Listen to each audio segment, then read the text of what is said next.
Hi అండి, ఎలా ఉన్నారు? మేమైతే బాగున్నామండి. ఈరోజు ఎస్వి వ్లాగ్స్ వచ్చేసి పాల తాలికలండి.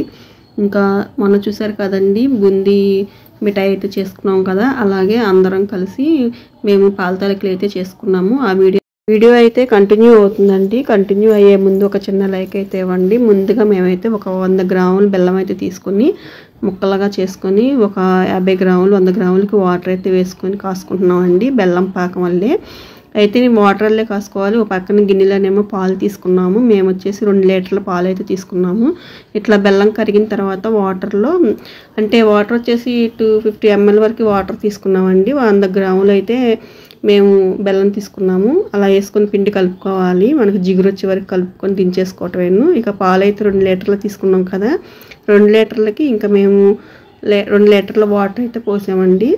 పోసి ఇంకా పొయ్యి మీద అయితే పెట్టుకున్నాము. పాలు అయితే కాగుతూ ఉన్నాయి కదా, ఈలోపు మేము కాసుకున్నాం కదండి, కొంచెం పిండేసి అది కుట్ర అంటారు అట్లాగా, దాన్ని ఇంకా మేము బీప్ పిండి అంటే తడిపిండి అయితే తీసుకున్నాము. ఒక 1/2 kgకి అయితే బీప్ పిండి తీసుకొని దాంట్లో మనం కరిగించి పెట్టుకున్న బెల్లం ఉంది కదండి, అది వేసి కలుపుతున్నాము. గట్టిగా కలపాలి. మనం పాల తాలికలకి పిండి అయితే గట్టిగా కలుపుకోవాలి. అప్పుడే మనకి పాల తాలికలు అయితే విడిపోకుండా గట్టిగా అయితే వస్తాయి. బాగుంటుంది కూడా, చూడండి అంత గట్టిగా కలుపుకోవాలి. నానబెట్టుకున్నామండి ముందుగానే సగ్గుబియ్యం అయితే ఒక 1/2 kgకి సగ్గుబియ్యం అయితే ముందుగానే నానబెట్టుకున్నాము. ఒక అరగంట ముందే నానబెట్టుకుంటే సరిపోతుంది.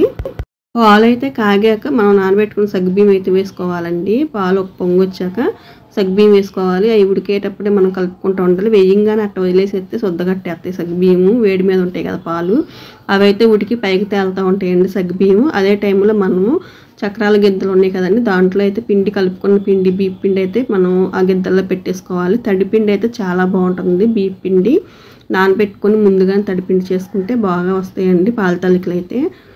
ఇట్లా అయితే మనం పాలల్లో ఒత్తుకోవాలండి. ఈ చక్రాల గిద్దలో పిండి పెట్టి పాల తాలికలు అయితే చేసుకోవాలి.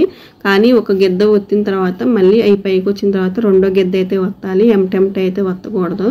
చక్రాల గిద్దల్లో పిండి పెట్టేసి పాల తాలికలు అయితే ఇట్లా మనకి ఉడికిన తర్వాత అవే పైకి వస్తాయి. మనం కలుపుకోకుండా ఉంటే అవే పైకి వస్తాయి, ఉడుకుతూ ఉంటాయి. గరిటె పెట్టేసి తిప్పకూడదండి, చక్కగా ఒక పక్కగా తిప్పుకుంటూ ఉండాలి. ఇంకా అడుగంటే ఛాన్స్ కూడా ఉంటుందండి, అందుకని చెప్పేసి మనం కలుపుకుంటూ అడుగును కూడా చక్కగా ఉడికినాయో లేదో చూసుకుంటూ ఉండాలి. చూడండి ఇట్లా అయితే ఉడికినాయి అని తెలుస్తుంది. ఎలా చెక్ చేసుకోవాలంటే పాల తాలికలు వాటర్లో వేసి మనం ఇట్లా చూసామంటే గట్టిగా ఉంటాయి. గట్టిగా ఉన్నాయి అంటే అవి ఉడికినట్టే అండి. ఇంక ఇదే విధంగా మనం పాల తాలికలు ఉడికినాయో లేదో చూసుకోవచ్చు. వాటర్లో అలా అయితే గట్టిగా మనకి తగిలింది అనుకోండి, చేతికి ఉడికిపోయినట్టు. ఉడికిపోయిన తర్వాత మనం కొంచెం పిండి ఉంచుకొని దాన్ని వాటర్లో అట్లా మిక్స్ చేసుకొని వాటర్లే కలుపుకోవాలి. దానివల్ల ఏంటంటే పాల తాలికలు చిక్కదనం వస్తుంది. తర్వాత యాలక్కాయ పొడి మనం ఒక 10 యాలక్కాయల వరకు దంచుకొని వేసుకున్నాము. నేను తీసుకుంది 2 లీటర్ల పాలు, 1.5 kg బెల్లము, ఒక 1/2 kgకి నానబెట్టిన బియ్యం పిండి.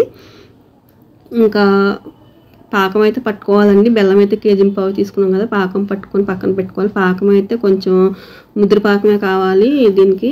ఇంకా నెయ్యి అయితే పెట్టుకొని ఇంకా జీడిపప్పు కిస్మిస్ అయితే వేపేసుకున్నాం కదా, ఇక పాకం అయితే రెడీ అయిపోయింది. వడపోసుకుంటున్నాము.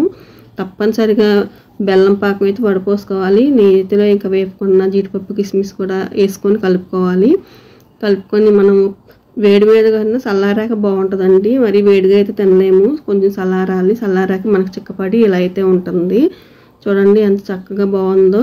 ఇదే అండి వాళ్ళకి వీడియో అయితే. లైక్ చేసి షేర్ చేసి సబ్స్క్రైబ్ చేసుకోండి.